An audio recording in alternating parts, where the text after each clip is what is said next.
Principios educativos del aprendizaje basados en problemas. ¿En qué consisten? El ABP consiste en el planteamiento de una situación-problema donde su construcción, análisis y solución constituyen el foco central de la experiencia y donde la enseñanza consiste en promover deliberadamente el desarrollo del proceso de indagación y resolución del problema en cuestión. ¿Cuáles son los principios básicos de aprendizaje basado en problemas? Como tal, no existe una metodología o formato únicos en la conducción y diseño de unidades de enseñanza que incorporan el ABP, aunque sí diversos principios como los que voy a mencionar. La enseñanza basada en problemas inicia con la presentación y construcción de una situación-problema o problema abierto, punto focal de la experiencia de aprendizaje y que da sentido a la misma. Los alumnos asumen el rol de solucionadores de problemas, mientras que los profesores fungen como tutores y entrenadores. La situación-problema permite vincular el conocimiento académico o contenido curricular a situaciones de la vida real, simuladas y auténticas. La evaluación y asesoría están presentes a lo largo de todo el proceso. Se maneja una evaluación auténtica centrada en el desempeño que incluye la autoevaluación. Aunque no siempre se plantea situaciones para el ABP multidisciplinarias, es importante considerar dicha posibilidad y de no perder la naturaleza integradora holista del conocimiento que se busca en este tipo de enseñanza. También es importante mencionar otros principios educativos en el ABP que fueron propuestos por diversos autores, que son los siguientes.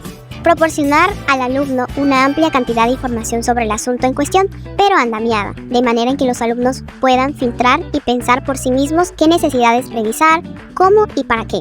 Plantear retos abordables y con sentido para los alumnos, fomentar que ellos mismos ideen los problemas por resolver. Diseñar con cuidado el proceso de enseñanza, teniendo presentes distintos niveles de complejidad y anticipando posibles soluciones, estilos de trabajo e intereses de los alumnos. Es importante proporcionar, en el momento preciso, sin anticipación, información de tipo estratégico, como por ejemplo procedimientos y técnicas que se van a necesitar, entre otras.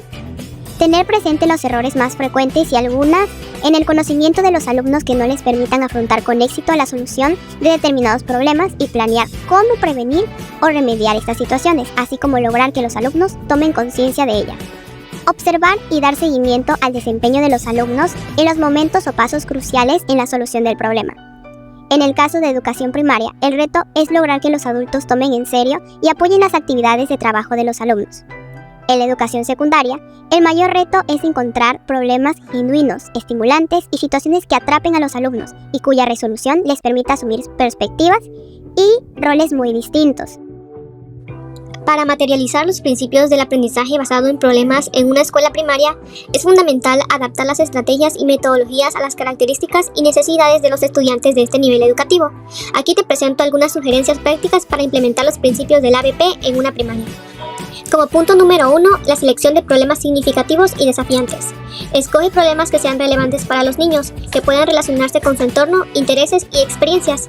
Los problemas deben ser estimulantes y motivadores para fomentar la curiosidad y la exploración. Número 2. Integración curricular.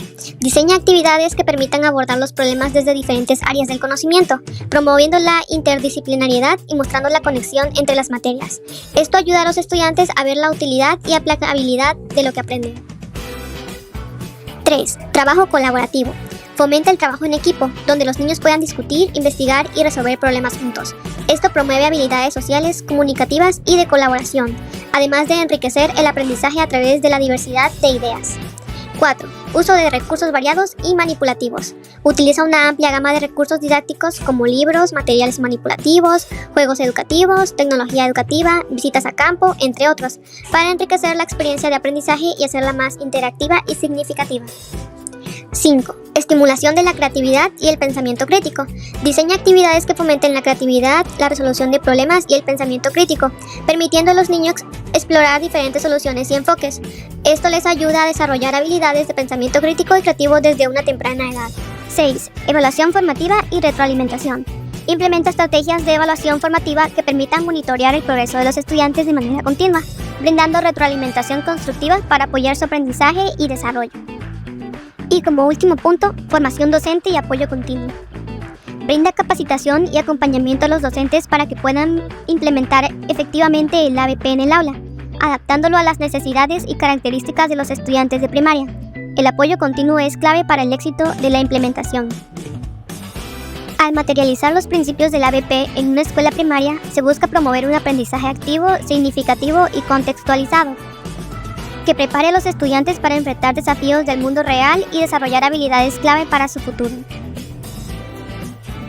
¿Cuál es el rol del docente y del educando en el ABP?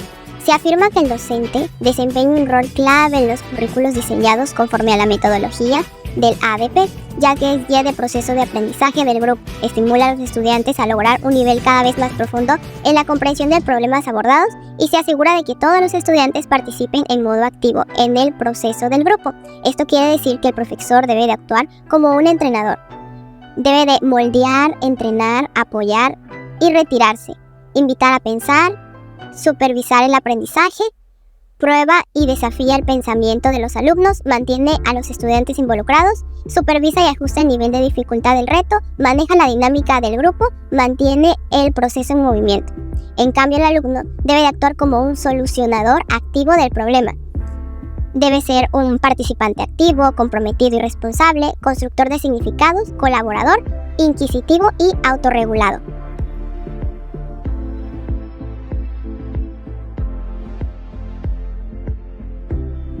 Tipos de problemas y cómo abordarse. Existen diferentes tipos de problemas que pueden abordarse en el contexto del ABP, cada uno con sus características y enfoques específicos. Aquí te presento algunos tipos de problemas comunes y cómo pueden abordarse. Número 1. Problemas de tipo abierto. Estos problemas suelen tener múltiples soluciones posibles y no tienen una única respuesta correcta. Requieren creatividad, pensamiento crítico y habilidades de resolución de problemas. ¿Cómo abordarlos? Para abordar este tipo de problemas, los estudiantes deben analizar la situación desde diferentes perspectivas, explorar diversas soluciones, justificar sus decisiones y argumentar sus elecciones. Se fomenta la creatividad, la originalidad y la exploración de múltiples enfoques. 2. Problemas de tipo cerrado. Estos problemas tienen una única solución correcta y suelen requerir la aplicación de procedimientos específicos o fórmulas establecidas. Son más estructurados y su resolución sigue un camino más definido. Para abordar este tipo de problemas, los estudiantes deben seguir una secuencia lógica de pasos, aplicar conocimientos y habilidades específicas, y llegar a la solución de manera sistemática. Se enfatiza la precisión, la aplicación de conceptos y la resolución eficiente. 3. Problemas rutinarios. Estos problemas son comunes y su resolución suele ser conocida de antemano. Los estudiantes pueden aplicar procedimientos estándar o algoritmos para resolverlos. Para abordar este tipo de problemas, los estudiantes deben identificar el tipo de problema, aplicar la estrategia o fórmula correspondiente y seguir los pasos necesarios para llegar a la solución. Se enfoca en la aplicación de procedimientos conocidos y la práctica de habilidades específicas. Y por último, problemas no rutinarios. Estos problemas requieren soluciones innovadoras, creativas y no convencionales. Suelen implicar la aplicación de heurísticas, pensamiento lateral y enfoques originales. Para abordar este tipo de problemas, los estudiantes deben pensar de manera creativa, explorar diferentes perspectivas, proponer soluciones novedosas y justificar sus elecciones. Se fomenta la originalidad, la creatividad y la exploración de nuevas ideas.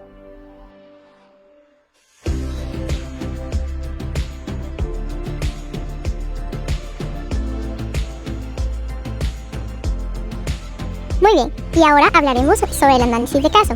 Como tal, un caso plantea una situación, problema, que se expone al alumno para que éste desarrolle propuestas conducentes a su análisis o solución. Pero esto más bien se ofrece en un formato de narrativa o historia, que contiene una serie de atributos que muestran su complejidad y multidimensionalidad. Estos casos pueden tomarse de la vida real, o más bien pueden ser casos simulados o realistas. Un caso incluye información y datos, ya sean psicológicos, sociológicos, científicos, antropológicos, históricos u observacionales, así también como un material técnico. La mayoría de los casos se centran en materias o áreas curriculares, como lo son historia, educación, psicología, desarrollo del niño, etc. La mayoría de los casos, si no es que todos, tienden a ser interdisciplinarios, o sea que muchas disciplinas contribuyen al desarrollo de este caso. La enseñanza basada en casos promueve un desarrollo de habilidades de aplicación e integración del conocimiento, el juicio crítico, la deliberación, el diálogo, la toma de decisiones y la solución de problemas. Pero para que esto se fomente de una buena manera, no solo se debe examinar y analizar el caso, sino que se tiene que involucrar en él para lograr resolver esa problemática que se plantea en el caso. Para lograr desarrollar un buen caso es necesario tener en cuenta los siguientes puntos. Número 1. El caso tiene que tener un vínculo directo por el currículum. Tiene que centrarse en el programa. Número 2. Tiene que tener una calidad narrativa. Esto para que pueda atrapar al lector, para que éste pueda imaginarse a las personas, hechos o lugares relatados, para así generar o permitir una identificación o empatía, la cual puede despertar un interés genuino. Número 3. Debe ser accesible al nivel de los lectores o aprendices, para que estos puedan entender el lenguaje, decodificar el vocabulario y generar significados. Número 4. El caso debe intensificar las emociones del alumno, para que éste pueda generar juicios emotivos. Debe permitir ponerse en los lentes más humanos al analizar este caso. Número 5. Debe generar dilemas y controversias. Un buen caso no tiene una solución fácil ni una solución feliz, tiene una solución real. Y para lograr esto se tiene que generar un debate, para que se aplique un examen complejo y se añada información. De esta manera, generando así un pensamiento de alto nivel, con creatividad y la capacidad para tomar decisiones. Muy bien, ahora hablemos sobre los componentes básicos para elaborar la narrativa del caso incluyente, los cuales son: 1. Debe realizarse una historia clara, coherente, organizada, y que involucre intelectual y afectivamente a los estudiantes, lo cual los conduzca necesariamente a tomar decisiones. 2. Una introducción que enganche al lector con una situación o personaje del caso. Número 3. Una selección breve que exponga el contexto en el que se ubique el caso y permita su vínculo al contenido disciplinario y curricular, con los conceptos o ideas centrales para trabajar. Número 4. El cuerpo del caso. En este se puede desarrollar el asunto, se deben identificar los puntos principales y que se den las bases para analizar el problema y vislumbrar los recursos de acción y opción posible. Número 5. En función de su pertinencia. Pueden incluirse notas de pie, apéndices, cronología, estadísticas, información de fuentes primarias, lecturas, etc. Muy bien, ahora hablemos sobre la generación de preguntas de estudio. Las preguntas de análisis constituyen un medio fundamental del profesor para mediar el encuentro entre estudiantes con el material de estudio. Boer nos plantea 4 tipos de preguntas, las cuales son importantes integrar en el análisis de caso. Nos habla sobre las preguntas de estudio. Estas permiten organizar sus pensamientos para la discusión y les permite clasificar los conocimientos o información básica requerida. Número 2. Las preguntas de discusión. Estas preguntas definen las áreas de exploración del caso y conducen a enmenjar los asuntos principales que se interesa analizar. Número 3. Las preguntas facilitadoras. Estas preguntas revelan los significados explícitos de las contribuciones individuales y estimulan la interacción entre los alumnos. Y número 5. Las preguntas sobre el producto o resultado de la discusión del caso. Estas permiten revelar la toma de posturas asumidas, las soluciones acordadas y los consensos y disensos en el grupo. Pero, ¿y a todo esto? ¿Cuál es el papel del docente y el alumno en el análisis de caso? Pues según Frida Díaz Barriga, el aprendizaje es más efectivo si los estudiantes construyen o descubren el conocimiento con la guía o mediación del instructor o agente educativo. Esto quiere decir que el docente tiene que desempeñar una función como una guía, como un apoyo, para que los alumnos o los estudiantes descubran los conocimientos por sí solos, claro, con el apoyo antes mencionado. Otras de las funciones que debe desempeñar el docente es orientar a los alumnos en relación con el proceso de aprendizaje que van a desarrollar.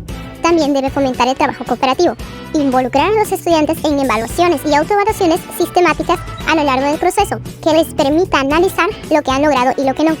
También debe explicar a los alumnos de manera comprensible el por qué y el cómo se da la metodología del aprendizaje basada en casos, el rol que se espera de ellos, la importancia del trabajo en equipo y los beneficios que recibirán en una experiencia enriquecedora. Yéndonos un poco en el ámbito de la discusión e interrogación sobre el caso, el profesor requiere promover un clima de respeto entre los participantes del debate, así como asegurar que se realice una discusión concienzuda y bien argumentada. Otras habilidades básicas del docente es mantener el giro de la discusión, evitar la dispersión o que solo sean algunos estudiantes los que hablen todo el tiempo. También, el docente debe conducir la discusión al relacionar comentarios individuales, integrar segmentos de discusión, valorar su progreso, indicar nuevas direcciones y desempeñar con frecuencia el papel de abogado del día. Yo sé que este es un tema algo extenso. Sin embargo, para concluir con este tema, necesitamos ver un último punto, que es el seguimiento y evaluación del caso. Wasserman nos hace mención que un buen caso de enseñanza conduce a los alumnos a desear conocer más sobre el asunto en cuestión.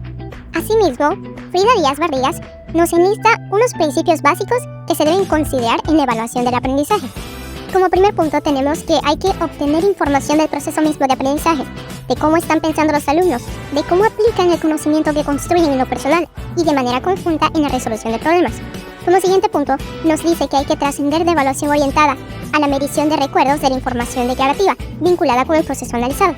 Y como último punto, tenemos que hay que retroalimentar al alumno y al docente.